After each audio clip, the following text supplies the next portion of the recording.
Hi welcome back to my channel. இன்றைக்கி இந்த வீடியோவில் என்ன பார்க்க போகிறீங்கன்னா, ஒரு குயிக்கான பன்னீர் ரெசிபி. அதுக்கு பேர் ஹரியாலி பன்னீர் டிக்கா. ஸோ அதை எப்படி செய்யலான்னு பார்க்கலாம்.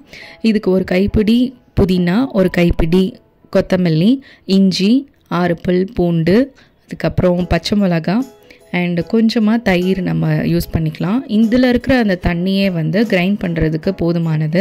நான் கொஞ்சோண்டு தண்ணி சேர்த்தேன், அது ரொம்ப எக்ஸ்ட்ராவாகிடுச்சு. ஸோ நீங்கள் கர்ட் ஆட் பண்ணுறதோட நீங்கள் கிரைண்ட் பண்ணி எடுத்துக்கோங்க. ஸோ இது கூட நம்ம உப்பும் கொஞ்சம் போட்டு அரைச்சிக்கலாம். இப்போ பன்னீரை நல்லா கட் பண்ணிவிட்டு நம்ம அரைச்சி வச்ச அந்த பேஸ்ட்டை இதில் தடவி கொஞ்சம் நேரம் ஊற வச்சிடலாம். ஒரு 15 மினிட்ஸ் ஊற வைங்க. இது ரொம்ப டேஸ்டியாக இருக்கும். கண்டிப்பாக நீங்கள் செஞ்சு பாருங்கள். இப்போ நம்ம பட்டரை எடுத்து ஒரு பேனில் அதை ஹீட் பண்ணிக்கலாம்.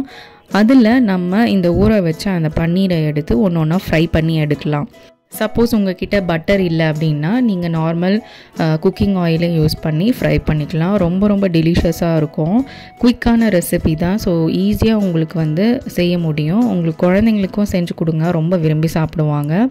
பன்னீர் 2 சைடும் நல்லா திருப்பி போட்டு ஃப்ரை பண்ணிக்கணும். ஒரு மாதிரி ப்ரௌன் கலர் ஆனதும் இதை எடுத்துருங்க.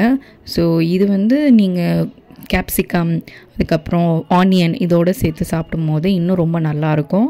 நார்மலாக நீங்கள் அப்படியே கூட நீங்கள் சர்வ் பண்ணலாம். ஸோ இது கண்டிப்பாக நீங்கள் ட்ரை பண்ணிவிட்டு எப்படி இருக்குன்னு சொல்லுங்கள். என்னோடய சேனலை சப்ஸ்கிரைப் பண்ணாதவங்க ப்ளீஸ் சப்ஸ்கிரைப் பண்ணுங்கள். அப்போ தான் எனக்கு என்கரேஜிங்காக இருக்கும். பிகாஸ் நிறைய யூஸ்ஃபுல்லான வீடியோஸ் நான் ஷேர் பண்ணியிருக்கேன். பார்த்துட்டு சப்ஸ்கிரைப் பண்ணுங்கள். ஸோ இப்போ பன்னீர் நம்ம போட்டது நல்லா ஃப்ரை ஆகிடுச்சு. ஒரு டிஃப்ரெண்ட் டேஸ்ட் அண்ட் ரொம்ப டெலிஷியஸாகவும் இருந்தது. ஸோ நீங்களும் ட்ரை பண்ணி பாருங்கள்.